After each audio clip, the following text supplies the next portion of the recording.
Bien, vamos ahora sí a saludar con el doctor Jesús López Almejo. Él es analista político internacional y vamos a hablar de muchos temas de coyuntura, más que todo el debate y lo que está también pasando justamente con Andrés Durán, el chochólogo. Empecemos con ese temita, mi querido doctor. ¿Qué le parece lo que estamos viviendo en este Ecuador del alma que se cae a pedazos? Mira, decía un filósofo, politólogo francés, de estos que hacían todo en la década de los 70, que tenían multifacetas en la sociología, en la filosofía, en la filología, en la política. Michel Foucault decía, ningún ser humano escapa a su episteme dominante. Episteme entendida como el lugar en donde predominan ciertas ideas, cierta normatividad, entendida como la expectativa del bien ser, bien hacer, bien decir. Es decir, lo que regula lo que socialmente está aceptado y lo que se rechaza. Nadie escapa entonces a su episteme dominante, y aquel que escapa o que intenta escapar de su episteme dominante, de las ideas dominantes de una época, puede correr el riesgo de ser tachado, de ser marcado o de ser perseguido. Y esto aplica para gente como Andrés Durán, que alguien le diría, oye, pero él podría estar cómodo en su casa sin necesidad de arriesgar la vida si se callara. El problema es que en la universidad, tus profesores, sobre todo los que tienen ética, porque hay unos que no tienen nada de ética, pero tus profesores te insisten en que dignificar a la profesión implica ser coherente, implica ser libre para transformar y que nunca te dejes callar. Y si el periodista de investigación, si el abogado penalista, si el comunicador se calla en los tiempos oscuros de la patria, entonces formas parte de lo que Hannah Arendt, filósofa judía alemana que terminó en Estados Unidos en la New School for Social Research, o sea, la nueva escuela de la izquierda en Nueva York, lo que ella decía, la banalidad del mal, Jimmy, decía ella, la banalidad del mal consiste en que las peores cosas, las peores atrocidades, no las hace solamente el monstruo, no las hace solamente Calígula. Las peores atrocidades no las hace solamente aquel que parece rudo, bárbaro, salvaje, aquel al que tachan o etiquetan de criminal.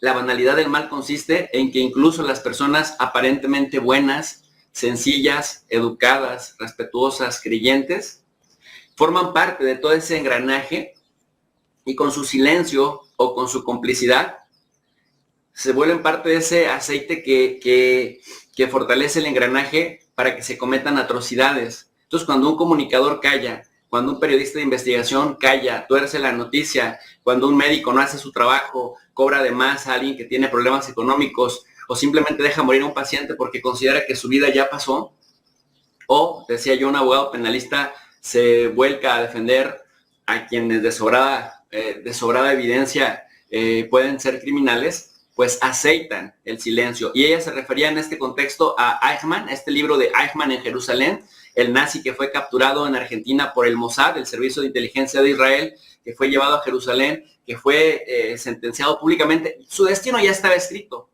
pero Hannah Arendt lo veía, lo analizaba y decía, es un hombre bien educado, es un hombre respetuoso, es un hombre que quizás personalmente no se atrevía a matar a nadie, es un hombre que además aspiraba a subir de puesto, porque tenía 5 hijos y una bella esposa, y él cumplía órdenes, mandaba ejecutar judíos en los campos de concentración, en Auschwitz, en Birkenau, y a pesar de que era horroroso mandar matar a más de 30,000 personas, pues él firmaba las órdenes. Entonces, aunque directamente no mataba, formaba parte del engranaje. En eso consiste la banalidad del mal, y qué bueno que nuestro querido Andrés, el chochólogo, no forma parte, ni Ecuador en directo, forman parte de la banalidad del mal, porque vaya que Daniel Noboa se ha salido ahora por otro lado de la episteme. Gente como Donald Trump, como Jair Bolsonaro, como Bukele o como Javier Milei empoderan a personajes banales como este señor Daniel Noboa, y parece que agarró una lista de maldades que podía hacer en el Ecuador, las escribe y una a una las ha ido cumpliendo. Cómo perseguir a las mujeres de su propio equipo de trabajo como Verónica Abad, que es impresionante lo que le hacen. Y mira, la banalidad del mal consiste en esa cooptación de las instituciones desde el Poder Ejecutivo. el apoyo de las Fuerzas Armadas, el apoyo de las fuerzas policiales que piensan indebidamente que le deben lealtad al presidente en turno cuando su lealtad se la deben a la Constitución del Ecuador. El tema de Petro Noboa, el tema de no quererle cobrar impuestos a su familia, como si de él dependiera no cobrar, cuando en realidad es una ley que en todos los países, a todas las personas indistintamente, sea mi hermano el presidente, o sea mi tío, o sea mi papá, o sea mi abuelo, a todos nos tienen que cobrar impuestos, por eso se llaman impuestos, ¿no? La tasa que se le cobra a cada quien por lo que percibe o por lo que gasta. Yo decía hace un rato en un comentario, el hecho de decir que no le voy a cobrar los impuestos a mi familia, eso ya significa que el presidente de la República no debe ganar una elección y que la gente debe de rechazar eso. Totalmente. Porque el Ecuador no es su hacienda bananera. Porque el Ecuador, el Estado que trasciende a los seres humanos. Mira, hay un historiador muy chévere que se llama Fernando Braudel, así se escribe, que escribió un libro bellísimo que se llama El Mediterráneo y el mundo mediterráneo en la época de Felipe II. Es la Biblia de los historiadores. Se la recomiendo a nuestra audiencia. Fernando Braudel. Y él habla de la corta, de la larga y de la media duración. Por temas de distancia en términos de lo que vive un ser humano, nosotros formamos parte de la corta y de la media duración. Pero en la corta duración como individuos y en la media duración como las instituciones que forman los seres humanos. La iglesia trasciende a sus feligreses. Nos vamos a morir y vendrán 10, 20, 15, 30 generaciones y la iglesia va a subsistir. El Estado igual, querido Jaime. El Estado, ese cuerpo de silla presidencial, de gabinete, de rama legislativa, de rama judicial, de ejército, de policía, de sistema de salud, eso va a perdurar cuando nosotros ya no estemos, ni siquiera nuestros nietos estén en esta faz de la tierra. Entonces decía Fernán Braudel, cuando los individuos nos enfocamos en el desarrollo, en la duración de las instituciones, entendemos por qué es importante nutrirlas en nuestro corto espacio por esta existencia llamada vida material. ¿Por qué? Porque esos son los que nos garantizan un mínimo estándar de coexistencia pacífica.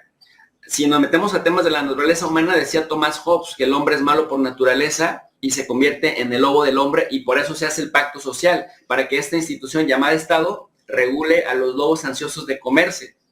Luego viene Rousseau y te habla justamente del pacto social que dice, bueno, la gente está dispuesta a ceder un poco de su libertad a cambio de tener un bienestar mayor, que es el que tengas mínimas garantías de coexistencia pacífica. Y entonces en un contexto en donde ya tenemos capacidad material para autodestruirnos, pues la coexistencia pacífica a través de lo que proveen las instituciones se vuelve elemental. De lo contrario, Jaime, vemos guerras civiles en los países y las guerras civiles suelen ser peor, más trágicas, más destructivas que la guerra de un país contra otro, porque los hermanos nos conocemos, se convierten las guerras civiles en guerras fratricidas, nos conocemos el terreno, si los países son pequeños, eso se vuelve una carnicería, porque no hay mucho lugar en donde esconderse. Entonces, por eso es que tanto ricos, pobres, izquierdas, derechas, centros, liberales, conservadores, necesitamos coexistir pacíficamente en mínimos de respeto, y esos mínimos de respeto los otorga la ley.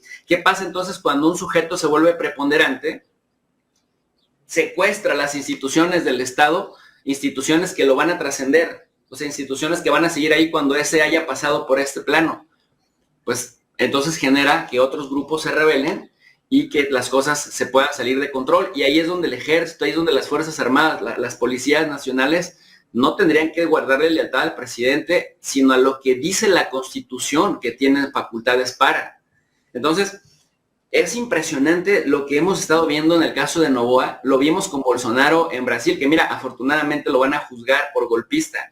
Y el tema de los derechistas es que creen que van a ser eternos en el poder. Mira lo que está haciendo Donald Trump. O sea, hablo con conocimiento de causas, pero además porque es evidente lo que está haciendo Trump. O sea, pidiendo la cabeza de los jueces que le están señalando que con sus decretos viola las propias enmiendas constitucionales. Y Trump, en lugar de decir, a ver, equipo, asesores, garantícenme un decreto que no viole la Constitución, o en su defecto propongamos una reforma constitucional y cabildeemos para que los demócratas que más o menos simpatizan con nosotros nos ayuden a forjar las mayorías que nos permitan en este parámetro institucional lograr una reforma. O por lo menos escríbanme un decreto que no viole la Constitución. Ah, no, lo que hace Trump es, pues yo soy el Estado, como decía el Rey Sol, el Luis XIV me parece, yo soy el Estado soy yo, y entonces a ese juez que se opone a mí, que es un radical leftist, ¿no? Un izquierdista radical, córtenle la cabeza. Metafóricamente es, pues despídanlo, porque por él nadie votó, pero por mí sí votaron. Entonces, lo vemos desde los macros ejemplos como Donald Trump o como Jair Bolsonaro en países gigantes como Estados Unidos y Brasil, o lo vemos en países pequeños como El Salvador o como el Ecuador, pequeños territorialmente hablando. No quiero que la gente me vaya a malinterpretar y vaya a sentirse ofendida porque cree que lo minimizo. No, lo que quiero dar a entender es que hay un patrón de comportamiento de estos mandatarios que no importa si el país es gigantesco en términos demográficos, en términos territoriales, en términos de capacidad materiales o pequeños, se sienten por encima del Estado, pero lo peor de todo es que dicen, todo lo que hago lo hago en el nombre de la democracia y lo hago por el bienestar de mi país, cuando en realidad se benefician a sí mismos y benefician a la aristocracia y a la corporocracia que les ayuda a gobernar, Jaime. Correcto. Mira lo que dijo ayer el presidente de la República en un meeting. Acá él está haciendo campaña al margen de la ley. Ayer decidió ir a hacer campaña, envió un decreto que iba a hacer campaña, no encargado a la presidencia de la República, y en uno de sus eventos dijo que la vicepresidenta ya estaba destituida,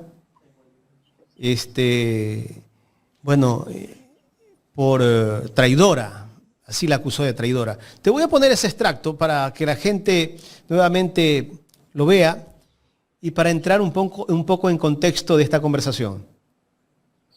Hoy estamos en campaña. Hoy ya estamos en campaña, por más que algunos no quieran, pues, que yo salga al territorio o que quieren pues que le encargue a una traidora que ya está destituida, por ese caso, el cargo de presidente de la República. Mira lo que dijo ayer el presidente. Él trapeando el piso con la Constitución.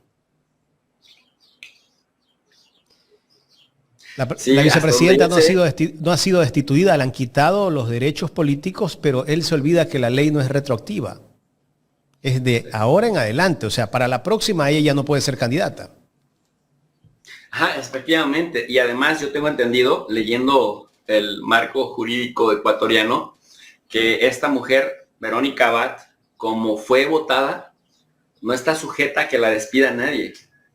Y esta suspensión tiene más bien que ver efectivamente con que cuando termine su periodo como vicepresidenta, ya efectivamente no podrá durante un par de años aspirar a un cargo. Pero además, fíjate lo que son las cosas y lo que hace la derecha y lo normalizan. Es violar el derecho sobre otro derecho y sobre otro derecho, es decir, violación tras violación tras violación, y que luego venga la normalización y la aceptación. Como por ejemplo, la violencia en razón de género que le están haciendo. Y que todavía sea Gabriela Sommerfeld quien diga que ella fue agredida por Verónica Abad, es que de verdad no tiene un pelín de coherencia ni de dignidad. Y esto que dice Novoa, o sea, que esté haciendo campaña, siendo presidente, cuando los porristas, me acuerdo alguna vez en alguna entrevista de Coavisa, me puse a ver a un pseudoabogado que decía que iba con todo contra Verónica Abad, porque anteriormente había hecho campaña y pues todavía no estaban en los tiempos debidos. Cuando le preguntan ¿por qué no haces lo mismo contra Daniel Noboa si iban en pareja? Ah, no, porque yo de Noboa que se encargue de más, yo voy sobre ella. Y esto te dice, o sea, y este señor que activamente y descaradamente está siendo presidente desde el 9 de febrero. Si no me equivoco, ese fue Guarderas el que dijo eso, ¿no? Juan Esteban Guarderas, que fue consejero de Participación Ciudadana. Efectivamente. Entonces eso te habla de la incoherencia, te habla de la hipocresía y te habla de que se sienten por encima del marco jurídico y ahora que tienen presupuesto, mira, decía un personaje acá en México cercano a Peña Nieto que se encargaba de petróleos mexicanos, cuando en 2017 sentían que el PRI no podía perder, porque el PRI, tú sabes, gobernó México 72 años y luego después tuvo un periodo de PAN de 2000 a 2012 y luego regresó el PRI de 2012 a 2018. Bueno, en 2017 decía este tipo que fue pillado en España y extraditado para México. En México luego se habían parado porque los jueces tan corruptos le dieron un amparo a pesar de que había desviado una cantidad de millones de dólares impresionantes de petróleo mexicanos, y cuando le hacían el juicio decía: no me importa quién se venga en contra mía, tengo el dinero y el tiempo suficientes para partirles la madre. Partirles la madre en México significa para golpearlos y derrotarlos, pero ya sabes, envalentonado para partirles la madre. Y el tipo está en prisión ahora por peculado, por desvío de fondos, relacionado al caso Odebrecht. Entonces, esta gente se siente así cuando tienen recursos materiales a su alcance, cuando el marco jurídico les ampara algunas cosas y luego de manera discrecional ellos hacen otras, se atribuyen otras cosas que no les faculta la Constitución. Pero a todo santo le llega su día, a toda capilla le llega su festejo. Y por eso decimos que cuando estás en un cargo público, te manejes con cuidado, porque en la política, si no sabes quién es tu padre, te lo investigan y te dicen quién es tu padre. Si me explico, es tanta la ambición por el poder y tanta la disputa por el poder que se ponen en riesgo las vidas, las reputaciones, y cuando se equivocan, cuando toman decisiones al margen de la ley, tarde o temprano, Jaime, van a terminar pagando. Y hasta donde yo sé, Novoa está cometiendo delitos, algunos de los cuales ni siquiera prescriben. Pero ahora tiene el poder y se siente por encima de la ley, y como las Fuerzas Armadas y la Policía Nacional le han jurado lealtad a él, olvidándose de que su lealtad está en la Constitución y no en el presidente en turno, pues se siente empoderado. Pero espérate tú, mira, Guillermo Lasso, ¿qué es de Guillermo Lasso hoy en día? Un vulgar, asqueroso, corrupto, vinculado al narcotráfico, que pues se tiene que refugiar en la Florida, en donde tiene un montón de propiedades, y ni siquiera es tanto que sea su mérito, sino que lo que le ha saqueado al Ecuador. Creo que es uno de los expresidentes latinoamericanos que más patrimonio tiene después de haber dejado un cargo.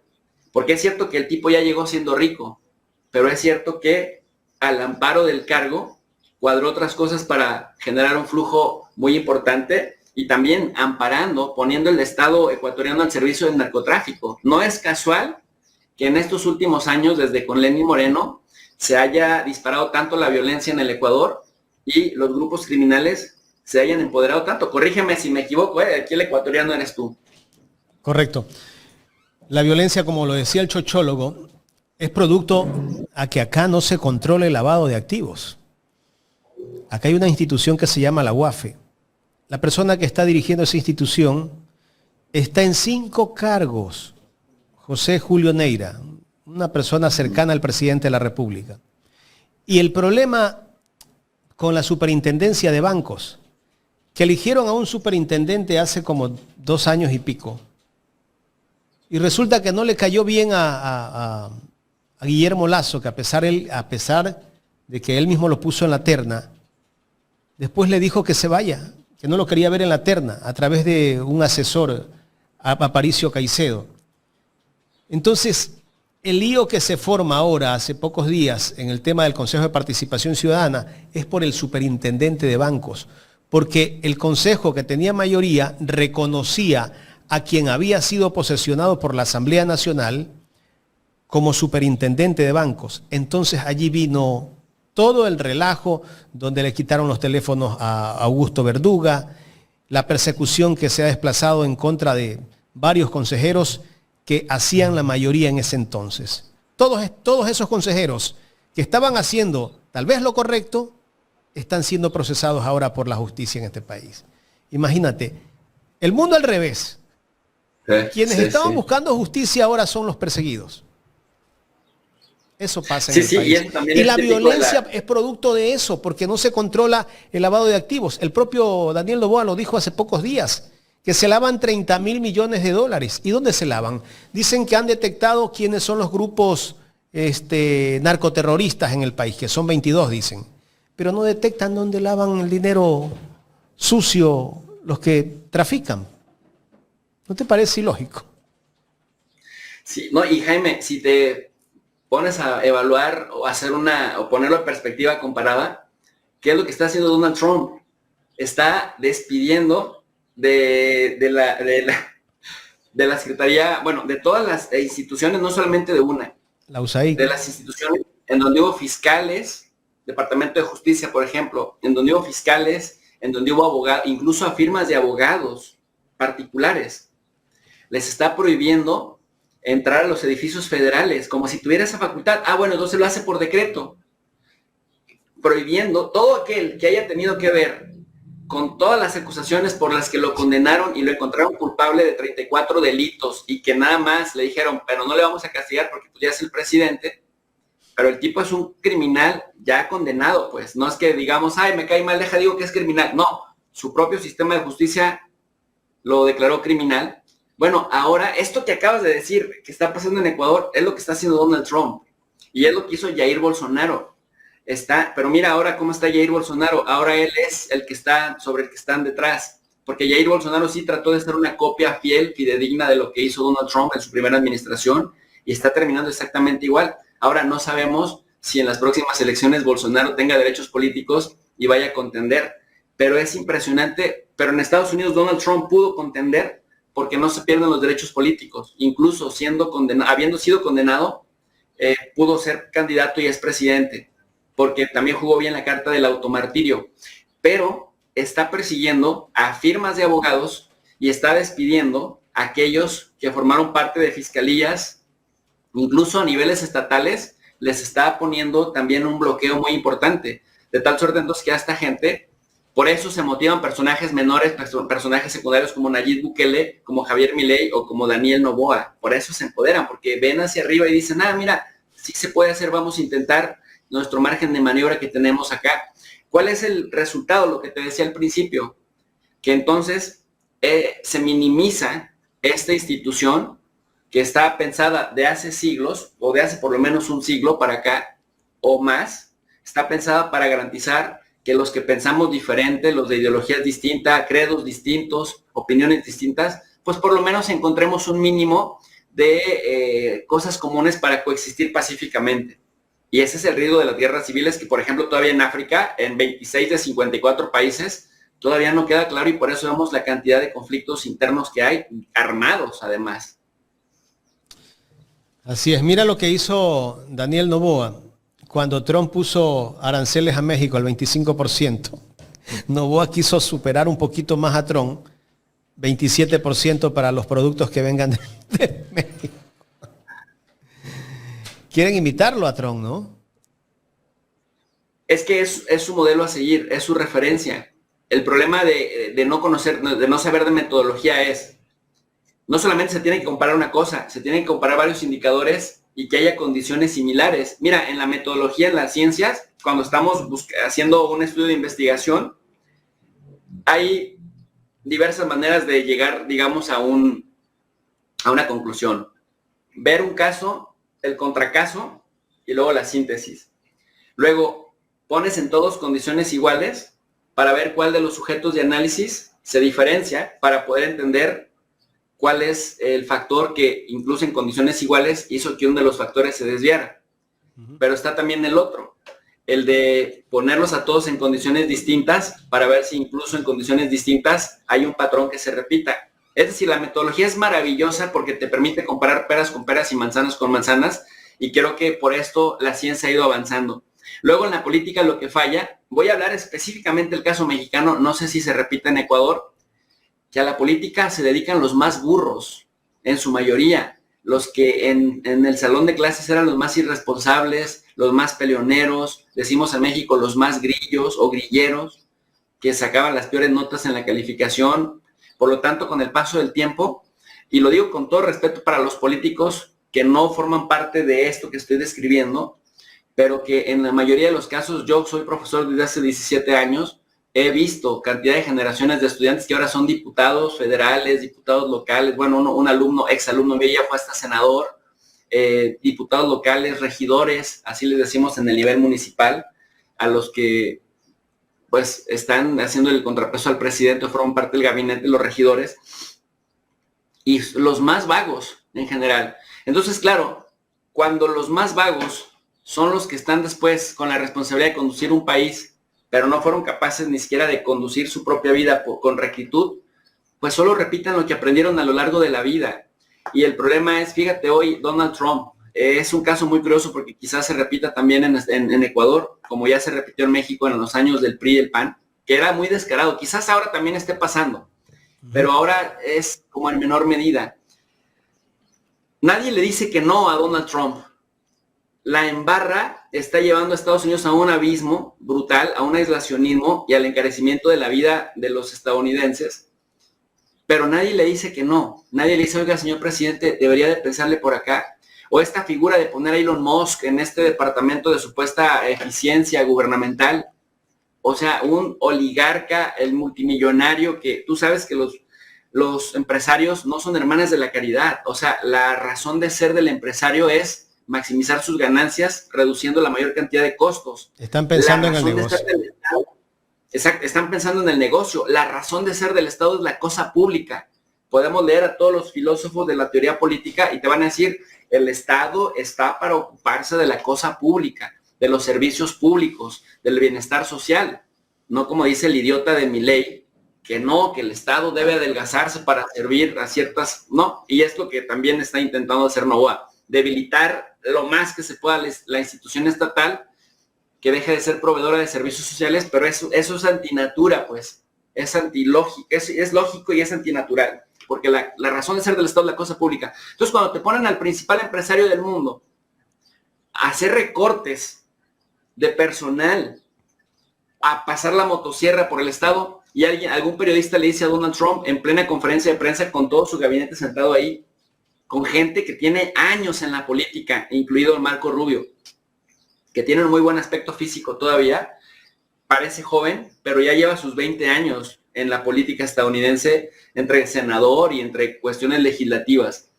Oiga, presidente Trump, ¿y no le preocupa que algún miembro valioso de su gabinete se moleste porque Elon Musk mete mano en el gabinete? Y lo que dijo Donald Trump de inmediato fue, pues si hay alguien aquí mismo que no le parezca, que lo diga, porque se puede ir, porque la puerta es muy amplia. Y yo decía, bueno, se van a parar 2, se van a parar 3. No, seguramente la mitad del gabinete seguramente se incomodó, pero todos pusieron cara de bobos, se rieron, algunos disimuladamente, otros lo hicieron naturalmente, espontáneamente, pero otros no les quedó de otra, y entraron lo que decía Hanan en la banalidad del mal, todos empezaron a aplaudir, ¡ay, ay, ay! ¿Cómo crees que nos va a molestar Elon Musk, que nos esté acuchillando a todos y que parezca nuestro jefe de gabinete aunque no tenga ningún cargo público? Nadie se atrevió a pararse y decirle, oye, por dignidad yo me voy, esto no se vale, vámonos.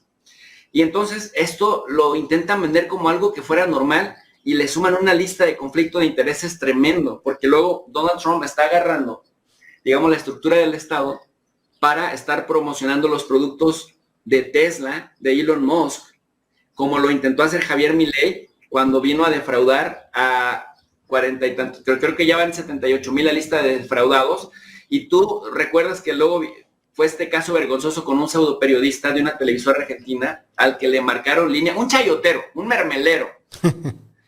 Y el tipo terminó diciendo después, no, sí, es que la hermana del presidente y me empezaron a presionar y me puse nervioso, nunca debió suceder. O sea, agarró el dinero para hacer la entrevista, pero luego dice que nunca debió suceder cuando lo pillaron con las manos en la masa. ¿Pero qué decía? Le dieron un guión. ¿Qué decía Javier Milei? No defraudaron a 78,000, nada más eran 5,000. Oye, nada más eran 5,000. Estamos hablando de defraudar a miles de personas aprovechando el cargo de presidente, porque no se deja de ser presidente. No es como nuestros trabajos ordinarios de trabajo de 8 a 5 de la tarde y ya no estoy en horario laboral. No, un presidente es presidente 24/7 por el número de años que lo elige la ciudadanía. A cualquier hora. A cualquier hora. Entonces, poner el Estado al servicio de intereses privados, cuando esos intereses privados son cercanos a ti, es conflicto de interés y eso es delito. Por lo menos en México, y se suponía que en Estados Unidos también. Supongo que en Ecuador lo es también. Pero esta gente normaliza que estos conflictos de interés pues se vean como que no pasa nada y contratan buenos bufetes de abogados para que puedan justificar lo indefendible. Ese es el meollo del asunto. Lamentablemente, además tienen a los medios de comunicación chayoteros, como tú dices, que son los que hacen creer a la gente que lo que está haciendo es lo correcto, ¿no? Y eso de alguna manera ahora les llega, ¿no? Déjame, te doy una buena noticia. No sé si estás al tanto, mi querido Jaime, de esta inteligencia artificial de X llamada Grok. Sí. Así, G-R-O-K. Ayer estuve monitoreando. Bueno, viste que Nayib Bukele, hablando de personajes menores, pues le preguntó a Grok, oye Grok, ¿y cuál es el presidente que más ha reducido el número de homicidios en su país? Menciónalo en una sola palabra. No, pues ya le contesta Grok, Bukele. Porque le repito a la audiencia, Grok no es un grupo de personas que estén ahí trabajándole, recontestándole a todo el mundo, ¿no? Es una inteligencia artificial, es decir, un conjunto de algoritmos programado para buscar en la red la respuesta a la pregunta que le hagas. Entre mejor esté organizada la pregunta, más elementos le das a la inteligencia artificial para que peine toda la red, informes de gobierno, informes de ONGs, noticias, etcétera, y en cuestión de segundos te da la respuesta. Entonces, la gente luego, como Grok da respuestas que no les parecen, sobre todo los derechistas que están súper desconectados de la realidad y que creen que sobornando una televisora, una radio o alguna plataforma, pues Grok va a pasar algo similar, pero Grok, mira, hoy Grok reconoció que Elon Musk, que es el dueño de Grok, es fascista y que tiene características que pueden ser peligrosas para la humanidad. O sea, para que veas el grado de objetividad, está programada para, al menos para ser objetivo, y eso sí es positivo, ¿no? Porque Elon Musk, pues sí es súper fascista, no nomás fascista. Y Grok, cuando le preguntan, oye, vamos a probar su objetividad, ¿y qué dice Elon Musk? ¿Es fascista, es peligroso para la humanidad, sí o no? Sí, sí es fascista, apoya la AfD de Alemania, hace gestos fascistas. Al mismo creador. Su creador mismo, a su propio creador. Como quien dice su papá. Entonces imagínate, su papá, imagínate. Entonces Bukele le pregunta, ¿cuál es el presidente que más ha reducido el homicidio en un país? No, pues Bukele. En una sola palabra, ¿cuál es el presidente que más garantiza la seguridad de sus ciudadanos? No, pues Bukele. ¿Cuál es el país más seguro de Latinoamérica? No, pues El Salvador. Y entonces, como la reina del cuento, espejito, espejito, ¿quién es el más bonito? Defíneme en una palabra, ¿quién es el presidente más popular del mundo? En una sola palabra, así, nómbramelo en una sola palabra. Y que le dice, Sheinbaum. Que lo eliminó la respuesta, pero mucha gente ya había hecho captura de pantalla. Y luego ya después reapareció y empezaron los salvadoreños muy molestos, así a ser muy ofensivos, muy agresivos. Y entiendo, porque Bukele sí es muy popular, pero es un fascista. Y los fascistas son muy populares. Total que, bueno, ¿a qué voy con esto? Que ya siguiendo, en México el Grok ha sido toda una revelación para los derechistas, porque ¿cuál es el presidente que está vinculado con el narco? En una sola palabra menciónalo. Y querían que dijeran López Obrador o AMLO. No, decía Calderón. Bueno, le preguntaron sobre Ecuador, quería llegar poniéndote ejemplos de mi país para llegar a Ecuador, y de lo que pasó recientemente con Bukele apenas el 26 de marzo, le preguntan, ¿cuál es el presidente más popular de las últimas décadas de Ecuador? Mencionan una sola palabra y dijo Correa. ¿Quién tiene mayores posibilidades de ganar en la segunda vuelta? Y dijo, aunque Noboa superó por algunas décimas en la primera vuelta, y hay dudas sobre eso, dice la que tiene mayores posibilidades de ganar es Luisa González. Entonces me parece que no todo está perdido, porque lo que hace esta inteligencia artificial es promediar toda la información y se llama inteligencia artificial no porque se invente cosas, sino porque tiene una capacidad de procesar información, de promediarla y soltarte el resultado resumido. Claro. Es un sueño húmedo para los flojos, a los que no les gusta investigar y quemarse las pestañas en los libros y en las gráficas, porque pues estas inteligencias artificiales, el chat GTP, DeepSeek, o ahora esta inteligencia o Meta, te sueltan las cosas. Todavía les falta afinar cosas, pero cada vez te van dando más acceso a los idiomas, a este tipo de cosas. Entonces creo que le va a quitar la chamba a muchos asesores electorales, a muchos asesores todos los asesores de Noboa. Jesús, entremos con el debate, ¿qué te parece? Me parece muy bien. ¿Viste todo el debate? Sí, claro, por supuesto, por supuesto. ¿Qué te pareció el debate a ti, el formato del debate? Empecemos por ahí.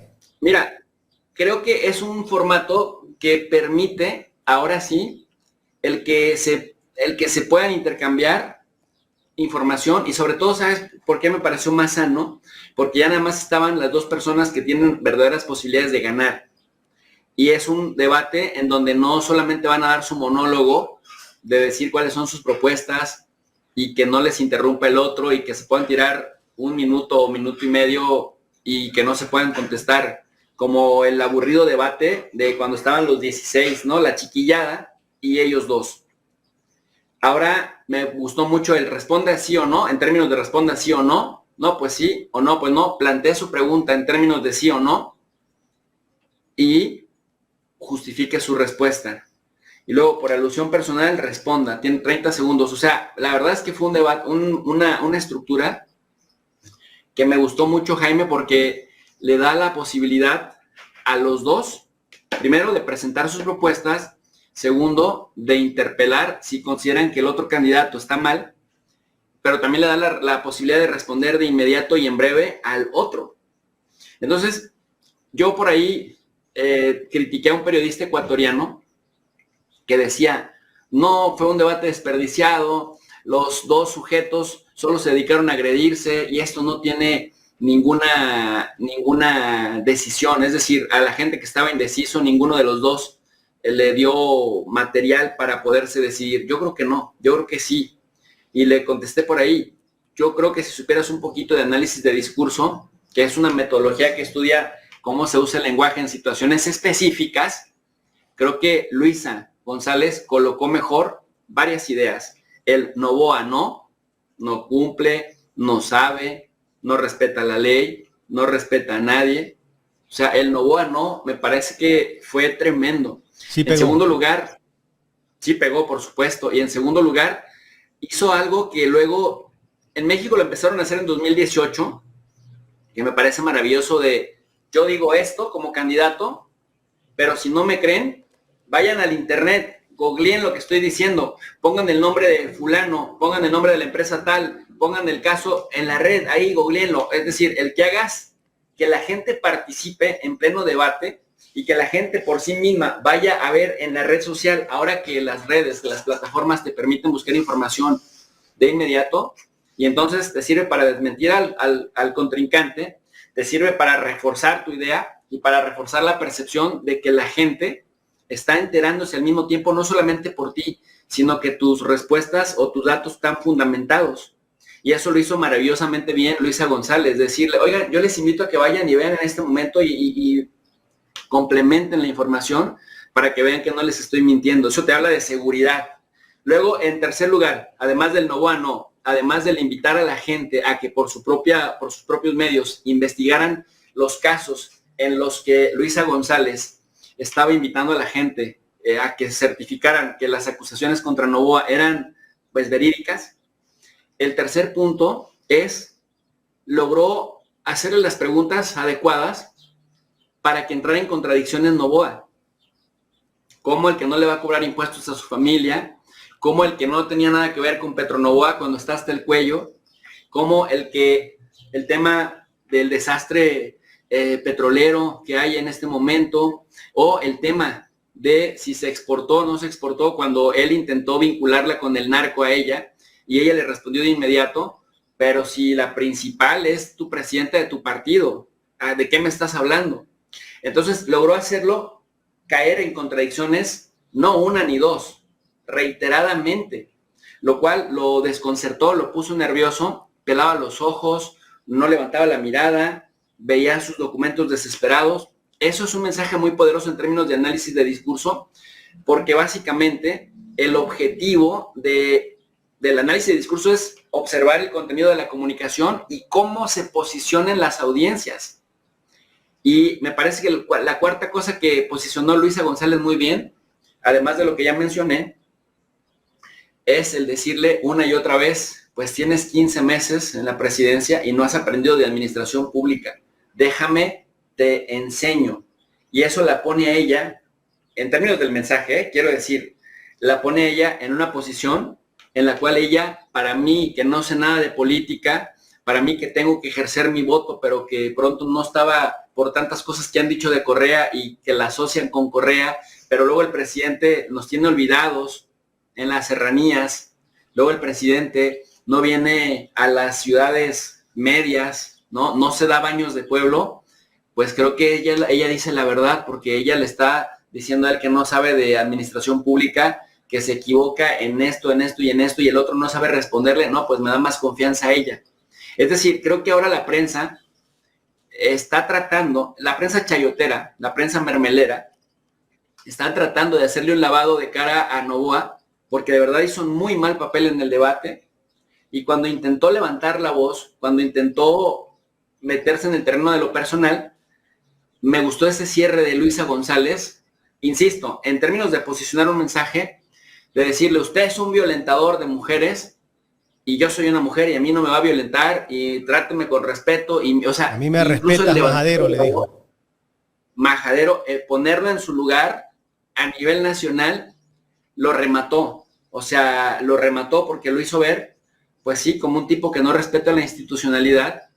Además, fue muy mal vestido. O sea, de verdad, en eso de conectar con la chaviza, con los jóvenes, en eso de irse con su mezclilla, sin corbata, o sea, oye, le estás hablando a la nación y no solamente vas por el voto joven, vas por el voto que puedas agarrar, porque seguramente Leonidas Issa, que fue el que aportó, o el que aportará por lo menos un 5 o 6% de votación, pues es tu crítico acérrimo. ¿Sí me explico? Necesitas incluso convencer a ellos de que no sigan a su líder, a ese 5% que te hará falta para concretar ese 52% que obtuviste cuando la derrotaste a ella, pero que ahora las cosas pues van cambiando porque ya no eres opositor, ya no eres la sangre fresca, el jovencito desconocido que podría dar una buena sorpresa sobre el que se tenían expectativas. Y en sexto lugar, Jaime, me gustó mucho la manera en la que Luisa González le hizo ver a la gente, a la audiencia que lo estaban escuchando y viendo, todas las promesas que Novoa había realizado y lo remató. ¿Por qué no las has cumplido si hace 15 o 16 meses lo prometiste? ¿Sí me explico? No se puede cumplir todo, pero no cumpliste nada. Y algo se podía haber cumplido en 15 meses. Fue fascinante, fue muy hábil, la verdad. Claro, y es que además él prometió en su plan de gobierno en el 2023 en que iba a resolver los problemas en ese tiempo que tenía. Y si no lo cumpliste, pues ya no lo volverás a cumplir, pues. Vienes a hacer otra propuesta, que vas a hacer lo que no hiciste, no, pues ya tuviste el tiempo. Si hablaste que el tema de la crisis eléctrica que existía, o que existe todavía, porque el tema no está resuelto. Ahora tenemos, no tenemos apagones porque llueve acá en el país, pero dejará de llover, en 3-4 meses tendremos otra crisis eléctrica. O sea, eso no está resuelto. Por allí hay hasta cuestionamientos de contratos con Progen, que compraron generadores y esos generadores todavía no los instalan. Tenían que haberse instalado, si no me equivoco, en el mes, terminarlos, entregarlos en el mes de noviembre del año pasado. Y un sinnúmero de cosas. El tema del campo Sacha, el campo petrolero, que lo estaban entregando a una empresa posiblemente vinculada a la familia del presidente de la República. El caso del desayuno escolar. Otra empresa vinculada a la familia del presidente de la República, muy cuestionada, 154 millones de dólares. Y así un sinnúmero de situaciones que está de alguna manera cuestionada la administración o la entrega de contratos de parte del gobierno. Sí, no, lo que decíamos de los conflictos de interés. O sea, imagínate eso aquí bueno, no sé si en China, pero por lo menos aquí en Estados Unidos, en la mayoría de los países de América Latina, está penadísimo, pues, que tu familia tenga contratos del gobierno mientras tú estás en el poder. Fíjate que eso lo hacían los panistas, ¿eh? De hecho, la ex candidata del PRIAN, Xóchitl Gálvez, a la que por cierto le molesta que digan que fue candidata del PRIAN, pero fue candidata del PRIAN, Xóchitl Gálvez, súper corrupta, que acaban de condenar a su hermana a 89 años de cárcel por secuestradora. Fíjate qué inmorales son, ¿eh? De verdad, los derechistas son inmorales. Mira, no digo que en la izquierda no se cuezan habas, pero es que los derechistas son surrealistas al momento de ser incoherentes. Surrealistas, o sea, de no creerse. porque son capaces de ver la paja en el ojo ajeno, aunque el ojo ajeno esté a 1 kilómetro de distancia, y no la viga que traen en el propio, dice el dicho. Y Xóchitl Gálvez, por ejemplo, anteriormente fue alcalde de una delegación en la Ciudad de México, que ahora ya es alcaldía. ¿Y qué crees? Pues sus empresas y empresas de su gente cercana se llenaron de contratos casualmente de su alcaldía, cuando ella fue alcalde en la Ciudad de México. Y pues claro, y después decía, bueno, pero fueron poquitos los contratos, tampoco fueron tantos. Es como de, aquí decimos pinche descarada, ¿no? Eso es un confesando delito, pues. que sí había dado contratos, pero que no fueron muchos. Poquitos. Y tratando de plantar la idea de que ella se había hecho rica y tenía una casa como de unos 700, valuada en unos $750,000, para que te des una idea, 15 millones de pesos. Y decía, es que yo soy empresaria desde pequeña, vendía gelatinas, y dando a entender que vendiendo gelatinas se había hecho rica. Entonces, a ver, sí, es un tema muy consistente, en el que repiten estas prácticas en los diferentes países. Y ahora que me lo comentas, pues, de lo que hace Novoa y su familia y los contratos, pues es que es terrible, porque sí es una práctica. Y de hecho, Grok por ahí también le sacó algunos datos a Bukele, porque alguien le preguntó cómo estaba la relación del Estado con la familia millonaria de Bukele, porque supuestamente no cobra él su sueldo de presidente y lo dona a la beneficencia pública, pero por otro lado, pues su familia tiene licitaciones, etcétera, lo que dice la inteligencia artificial, muy parecido pues a lo que vemos de manera repetida en los países. Pero ahí quiero hacer un comentario. Fíjate, hasta donde yo sé, Ecuador no tiene sanciones de Estados Unidos, ¿no? No tiene sanciones de China, no tiene sanciones de la Unión Europea. Venezuela sí, Cuba también. De tal suerte que cuando hay algún apagón masivo en Venezuela, un apagón en Cuba, de alguna manera entiendes que como están sancionados, no tienen acceso a insumos que les permiten darle mantenimiento a su infraestructura eléctrica. Pero Ecuador no tiene sanciones, es un país libre y ya tiene 8 años gobernado por la derecha, porque Lenín Moreno es más derecha o igual que Guillermo Lasso. Son traidor de poca monta. Y Novoa viene como de esa línea, se quiere distanciar de los lacistas, pero viene de esa línea de mantener el poder para la aristocracia, de que es normal que los pobres sean pobres, y cuando hablan de dar asistencia social, pues nada más es mero populismo, porque en el fondo no creen que el Estado esté para darles asistencia social. Yo me carcajeé cuando lo escuché decir, ay mira, o sea, a Novoa en el debate se le metió el espíritu de Andrés Manuel López Obrador, al que tanto detesta, ¿no? O sea, queriéndole dar asistencia social a los ancianos, a los estudiantes, comidas, porque todo el pueblo lo merece, ¿no? Dices, este tipo quiere ganar sí o sí la elección, inventando incluso que será más obradorista que López Obrador. Pero lo que vemos es esto, gobernar a base de estados de excepción. Los estados de excepción se llaman excepción porque te roban tus derechos políticos y civiles. Pueden entrar a tu casa sin una orden previa de un juez. Pueden interceptar tus llamadas telefónicas. Te pueden detener por lo que se les antoje de manera discrecional a las Fuerzas Armadas, a los policías. Ha gobernado así porque supuestamente quería copiarle a Bukele para combatir al narcotráfico o al narcoterrorismo. De hecho, le tiene la guerra declarada. Esto hizo Felipe Calderón en México en el 2007. Hasta se vistió de militar, sin ser militar. Por eso le dicen el comandante Borolas. Porque Borolas era un comediante de la época de Cantinflas, de la época de Tintán, chaparrito así, que siempre se ponía trajes que le quedaban, y era gordito, entonces los trajes siempre le quedaban largos, los pantalones le quedaban flojos.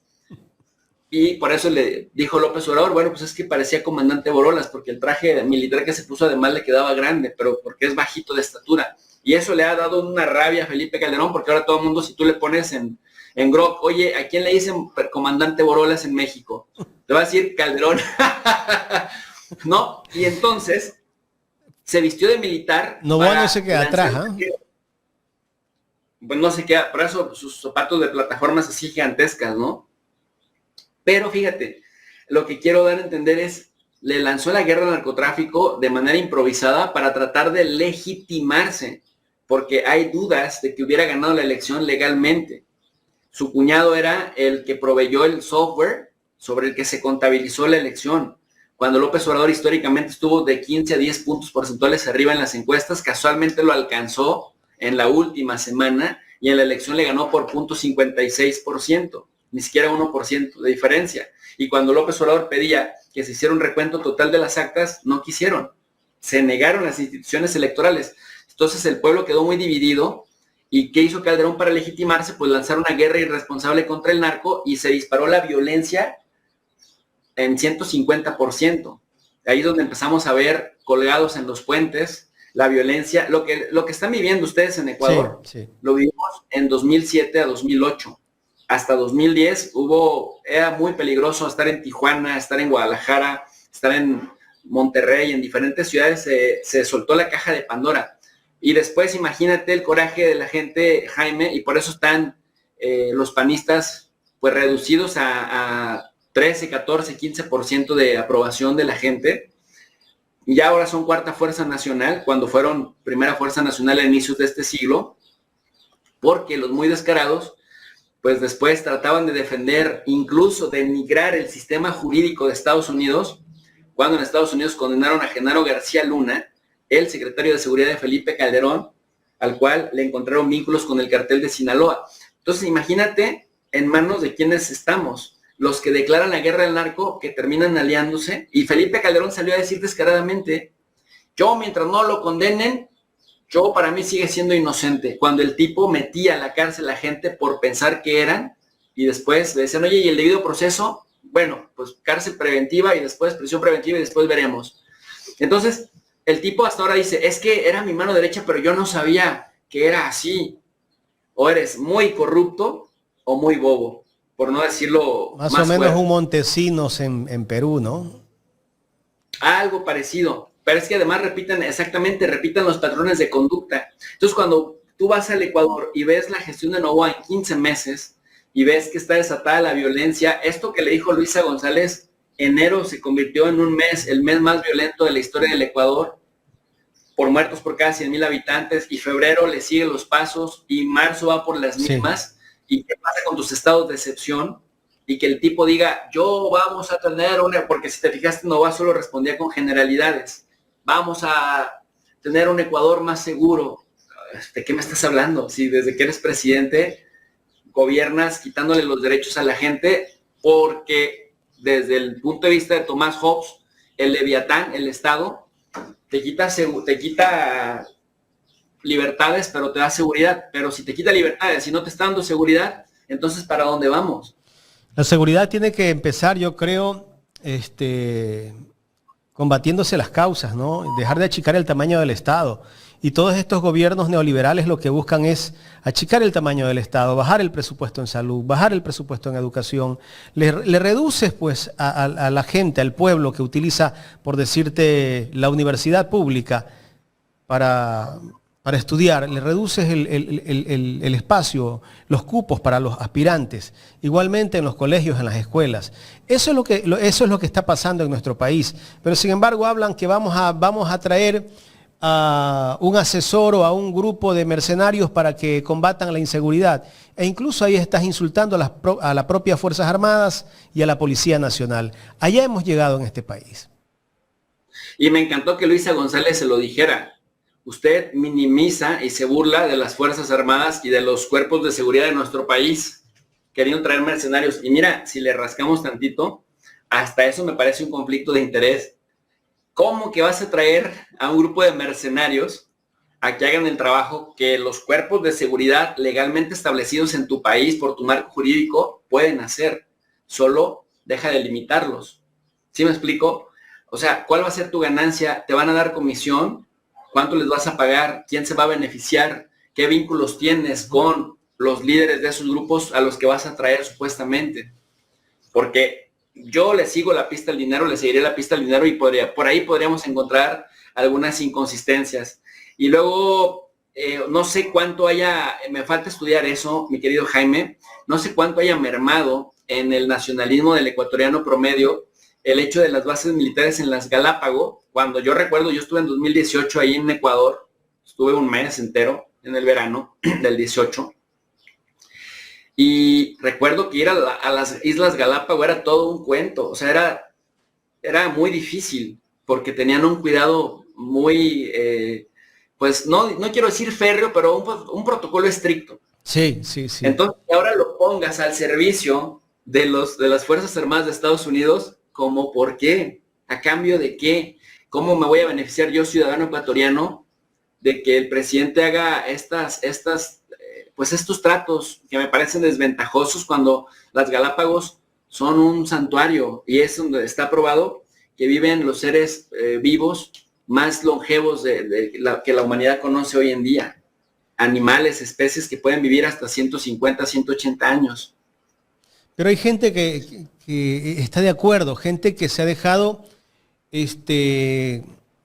comer al cuento, muchos decimos así, comer al cuento, a través de la narrativa que crean los grandes medios de comunicación, ¿no?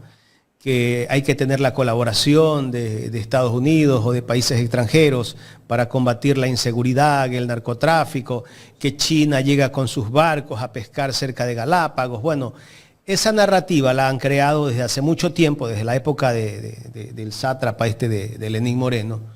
Y mucha gente que sí le está creyendo, pero no es la mayoría.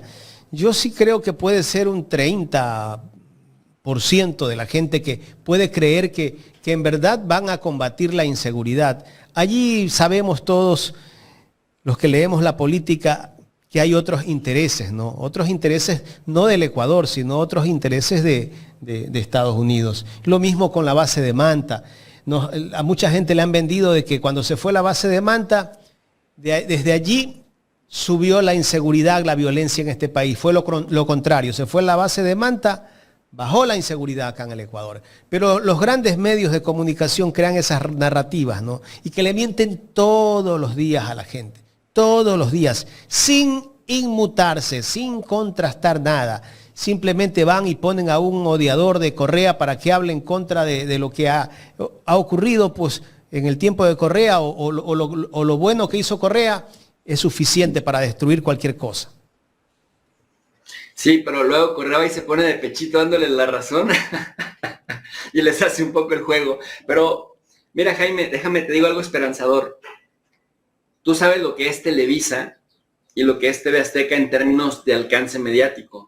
Y llevan décadas, sobre todo Televisa, siendo un monstruo mediático. No solamente en México, en América Latina.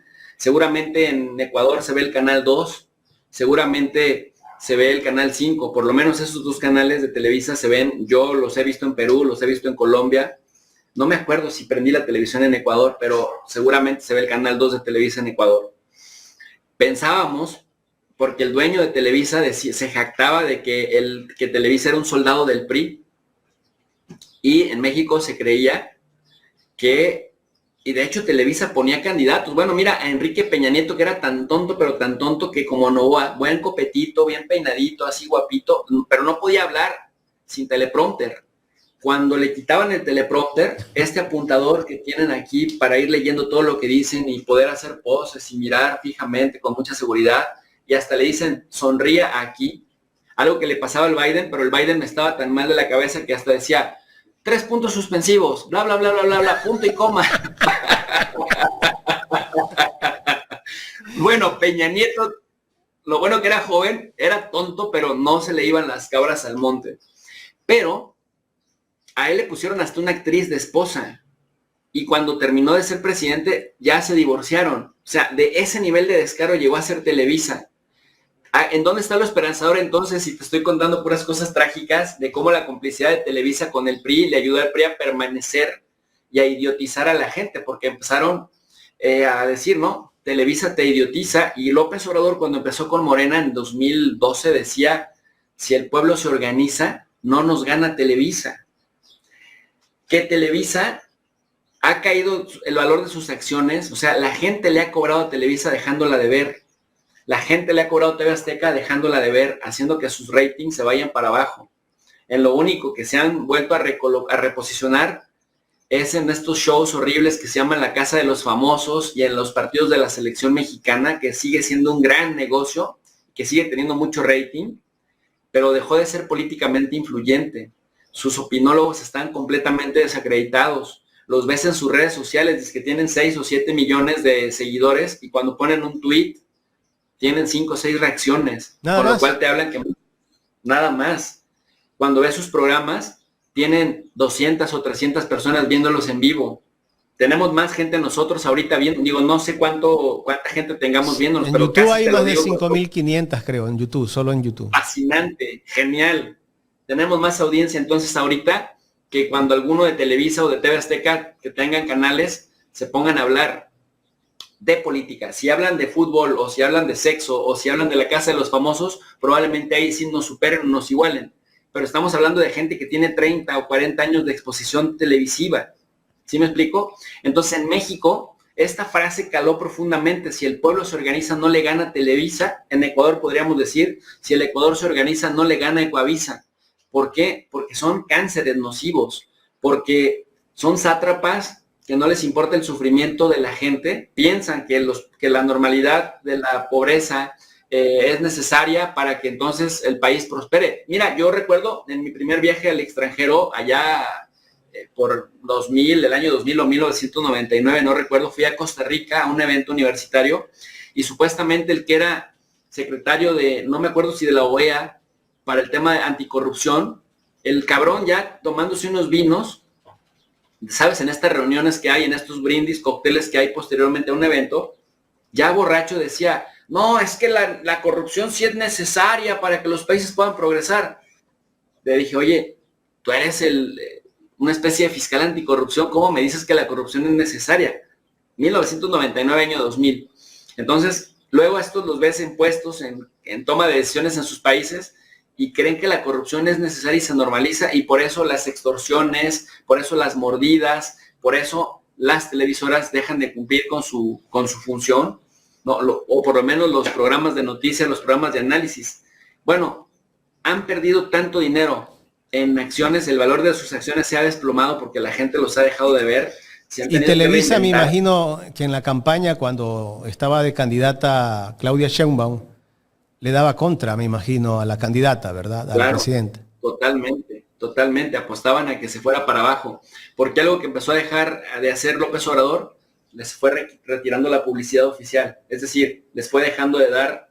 Porque, ojo, a ver, hay que decirle a la audiencia, no todo dinero que el gobierno le da a las televisoras es chayote.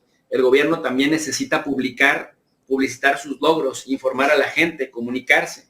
Y aunque tienes un 12% de derecho por ley a aparecer en cadena nacional al año, 12.5% me parece el tiempo al aire lo tiene el gobierno concesionado. Pero la gente necesita más información. Entonces, de pronto, pues los medios, ¿no? Pero ¿cuál es el chayote? El chayote es, te pago para que no me pegues. O para que le pegues a la contra. Y ahí es donde los medios se prestan. Bueno, la gente en México le ha hecho pagar muy caro a Televisa, pero claro, también con ayuda de las redes, ese desdén que sentía Televisa por el pueblo. Decía Azcárraga, el dueño, el principal de Azcárraga, no que además tiene problemas creo que con la ley en Estados Unidos, imagínate. Decía, yo hago televisión para jodidos, porque si hiciera televisión para gente más despierta, pues nadie vería esto. Como diciendo, México está lleno de pendejos y le tengo que hacer programas a su nivel. Así con ese nivel de desprecio vieron históricamente al pueblo de México. Pero mira ahora, el pueblo de México los desprecia, Jaime, y eso es esperanzador. Jesús, la película La dictadura perfecta de México, yo siempre lo digo en este espacio, es el guión que lo sigue de nuestro país, ¿no? Tú sí has visto esa película de Netflix. Sí, es cómo a un corrupto, a un delincuente lo hacen presidente de un país, en este caso de México, ¿no? Y así ha pasado no solo en México, sino en el mundo. Sí, es un guión escrito que lo ponen a prueba cuando ven condiciones similares en ciertos países, y si el modelo funciona, lo profundizan. Y con los medios, todo es con los medios. No, me refiero al entorno. Es decir, cuando tú, como los estudios de mercado, si funcionó este producto en porque así los venden además a los políticos, si tu producto funcionó en un lugar en donde el medio, o sea, el ambiente te lo permitía, vamos a buscar países con un ambiente similar, con medios similares y vamos a ver, y si no lo adaptamos, lo adecuamos. Y así van país por país. Y en donde se puede, lo dejan. Y en donde no se puede, lo tratan de adaptar. Y si no se puede, se van. Pero si no lo adecúan hasta que se pueda. Ese, digamos, el gran dolor de cabeza de nuestros países en América Latina, porque lo ves en el Perú, lo ves en Ecuador, lo ves en Colombia, en Brasil, en Argentina, en México. Es como muy, muy reiterado. Y decía López Obrador, y eso me parece fascinante, los veo y desde lejos los vuelo y ya sé cómo vienen. No, los veo desde lejos. Entonces, pues uno los ve los perfiles, ves cómo te hablan, ves la vacuidad en sus palabras, y dices, no, este es uno más de los que con el paso del tiempo van a darle licitación a sus familiares, de los que van a querer recortar los bienes del Estado y los que van a sacar a la policía a reprimir al pueblo, porque también es otra cosa que les caracteriza. Uh-huh. Pero sí, lo esperanzador es que para esos medios que hoy en día están completamente entregados al poder, si Televisa, que es todo un emporio gigantesco de décadas, que tenía un dominio total del espectro televisivo, se desfondó y sus opinólogos, sus analistas, sus programas de noticias están completamente desacreditados porque la gente no les cree, sus ratings cayeron, muchos se salieron de patrocinarles, estaba medio quebrándose y se tuvo que unir a Univisión, La gente ahora sí que le puede preguntar a Grok si lo que estoy diciendo es verdad o es falsedad, pero pues otros emporios que son más pequeños como Ecuavisa o algunos otros que se sigan prestando a las atrocidades de gobiernos como el de Novoa, tarde o temprano van a quedar completamente desacreditados, si no es que ya lo están, querido Jaime. Jesús, quiero agradecerte por el tiempo, interesante diálogo que hemos mantenido en esta mañana aquí en Ecuador en Directo. No, hombre, al contrario, siempre un privilegio, un honor, gracias por la invitación y pues nos seguimos viendo, seguimos colaborando, mi querido Jaime. Fuerte abrazo. Gracias, Jesús, un abrazo inmenso a la distancia. El doctor Jesús López Almejo, el profe de RI, conversando con nosotros en esta mañana, aquí en Los Especialistas de Ecuador en Directo, haciendo un análisis de todo lo que pasa, no solamente en el país, sino a nivel del continente.